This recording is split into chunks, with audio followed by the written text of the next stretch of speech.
DNA में आज सबसे पहले हम पाकिस्तान ऑक्यूपाइड कश्मीर में बेईमानी, भ्रष्टाचार और अवैध तरीके से हुए चुनावों का विश्लेषण करेंगे। यहां पाकिस्तान ने पिछले हफ्ते ही चुनाव करवाए हैं। वैसे अगर हमारे कुछ नेताओं ने कूटनीतिक गलतियां ना की होती और पाकिस्तान ने हमारे साथ विश्वासघात ना किया होता तो आज कश्मीर के इस इलाके में चुनाव करवाने की जिम्मेदारी भारत के चुनाव आयोग की होती। अगर सब कुछ ठीक ठाक होता तो आज भारत के chief election commissioner doctor Naseem Zaidi ने पीओके में निष्पक्ष चुनावों का स्केड्यूल तैयार किया होता और मूल रूप से जम्मू कश्मीर के इस हिस्से में बिना गड़बड़ी और भ्रष्टाचार के चुनाव हो जाते। भारत का चुनाव आयोग बहुत ही निष्पक्ष और ईमानदार माना जाता है, लेकिन जिस जमीन पर पाकिस्तान की छाया पड़ जाती है वहां पर भ्रष्टाचार और बेईमानी अपने आप आ जाती है। यहां पर हम आपको यह भी बताना चाहते हैं कि पाकिस्तान पर जी न्यूज की विशेष नजर रहती है। जी न्यूज ही एक अकेला चैनल है जो पाकिस्तान से जुड़ी हुई सबसे ज्यादा खबरें आपको दिखाता है, क्योंकि पाकिस्तान भारत की कूटनीति के लिए विशेष महत्व रखता है। पाकिस्तान के कब्जे वाले अवैध कश्मीर और बलूचिस्तान में पाकिस्तान के जुल्म और सितम की सच्ची कहानियां भी हम आपको कई बार पहले दिखा चुके हैं। बलूचिस्तान के कई लोग पाकिस्तान के अत्याचारों के खिलाफ लगातार हमारे संपर्क में हैं। पाकिस्तान ऑक्यूपाइड कश्मीर में चुनावों में धांधली की खबर देखकर हमारे देश के तमाम डिजाइनर, पत्रकार और बुद्धिजीवी भी अगर चाहें तो अपनी सोच और अपने बयानों की दिशा बदल सकते हैं। आप लगातार देख रहे होंगे कि इन दिनों हर डिजाइनर पत्रकार कश्मीर में अशांति की बात कर रहा है। सब के सब कश्मीर की चिंता में घुले जा रहे हैं। आतंकवादी बुरहान वानी को हीरो बनाया गया और कश्मीर की आजादी वाले पाकिस्तानी एजेंडे को चलाने के लिए डिजाइनर पत्रकार जोर शोर से हाथ पैर मार रहे हैं, लेकिन ये आतंक प्रेमी पत्रकार पीओके की बात कभी नहीं करते। ये पत्रकार पीओके की आजादी को लेकर अखबारों में बड़े बड़े लेख नहीं लिखते, अपनी चिंताएं व्यक्त नहीं करते। इन्हें श्रीनगर के आसपास पत्थरबाजी करने वाले युवाओं की चिंता तो है, लेकिन इन्हें कभी भी पाकिस्तान ऑक्यूपाइड कश्मीर के युवाओं की फिक्र नहीं होती, क्योंकि शायद ऐसा करने से इनका स्वार्थ सिद्ध नहीं होता, या ये लोग मान चुके हैं कि पीओके पर भारत का कोई अधिकार है ही नहीं। लेकिन जी न्यूज ने हमेशा देश हित में रिपोर्टिंग की है और हर बार हमने देश हित को ही सर्वोपरि माना है। इसलिए आज हम पाकिस्तान के कब्जे वाले अवैध कश्मीर में हुए मिलावटी चुनावों का विश्लेषण कर रहे हैं।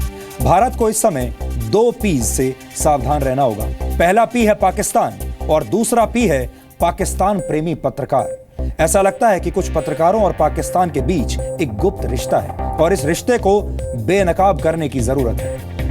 पीओके में 21 जुलाई को चुनावों के नतीजे आ गए थे और वहां नवाज शरीफ की पार्टी पाकिस्तान मुस्लिम लीग नवाज को सबसे ज्यादा 41 में से 31 सीटें मिली हैं और वो जीत गई, जबकि पाकिस्तान पीपल्स पार्टी को 3 सीटें, मुस्लिम कॉन्फ्रेंस को 3 सीटें, इमरान खान की पार्टी पाकिस्तान तहरीक इंसाफ को 2 सीट और जम्मू कश्मीर पीपल्स पार्टी को 1 सीट मिली है, जबकि 1 सीट पर निर्दलीय उम्मीदवार ने जीत हासिल की है। लेकिन ये नतीजे सामने आने के बाद आरोप लगा कि चुनाव आयोग और स्थानीय प्रशासन ने नवाज शरीफ के लिए काम किया और फर्जी वोट डलवाए। ये आरोप भी लगे कि चुनावों में हुई इस धांधली के खिलाफ जिसने भी आवाज उठाई उसे पाकिस्तानी सेना ने मार डाला।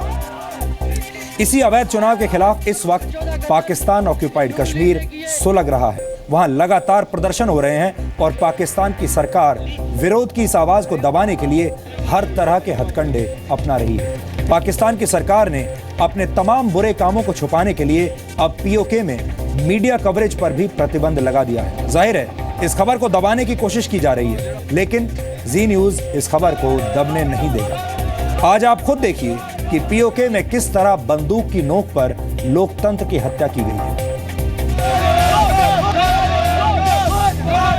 14 कत्ल ये नून लीग ने किए।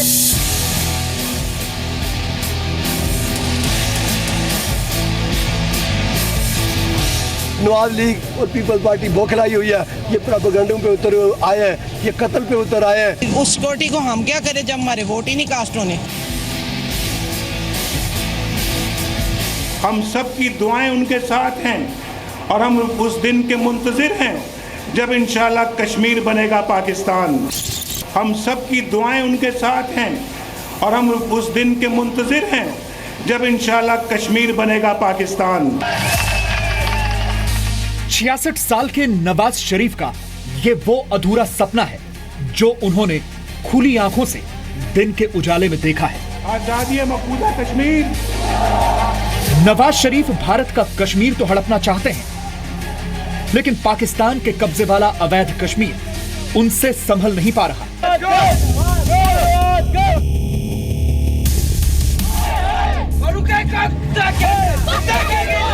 इस नारेबाजी और हंगामे ने आज पूरी दुनिया के सामने पाकिस्तान को बेनकाब कर दिया है।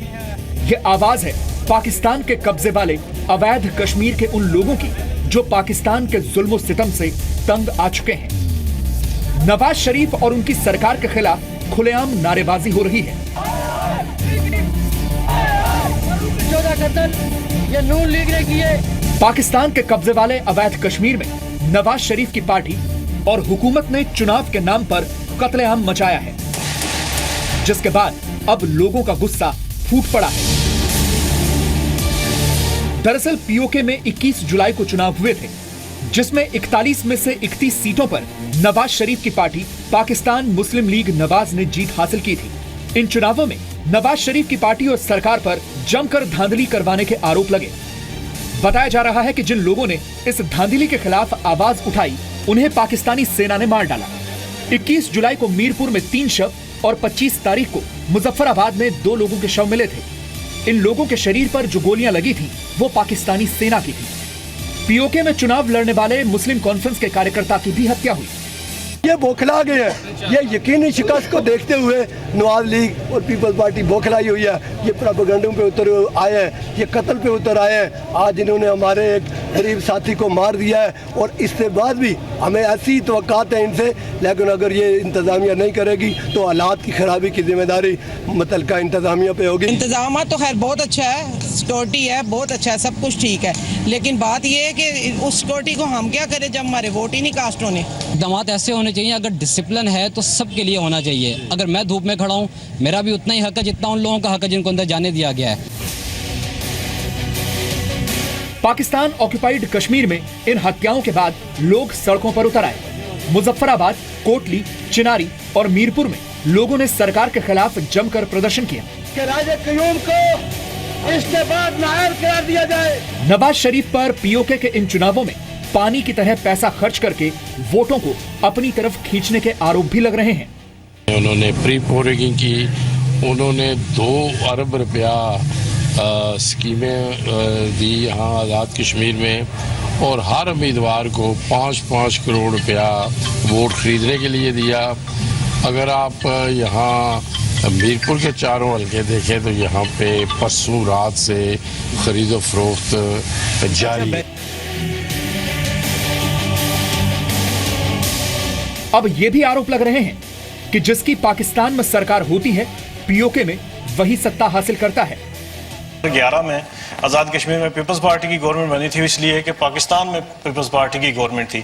तो डॉक्टर साहब मैं ये समझता हूँ ज़ाती तौर के ऊपर कि इन इंतखाबात से बेसिकली ये जो इंतखाबात हैं ये तो लोगों के मसाइल हल करने के लिए जो इस पर्पज़ के लिए होते हैं, मगर ये 70 सालों से 65 सालों से ये मशक हो रही है। लोगों की ज़िंदगियां तो बहुत बेहतर नहीं हुई, मगर दूसरी तरफ साथ ही ये भी है कि ये जो लोग राय हकदही जो इस्तेमाल करते हैं, अपने वोट का जो हक इस्तेमाल करते हैं, ये उसकी भी तौहीन है कि ये जो मन माने जो रिजल्ट वहाँ पे ले लेते हैं। हम वोट जो है वो जायद को डालते हैं और निकलता बकर की तरफ से है।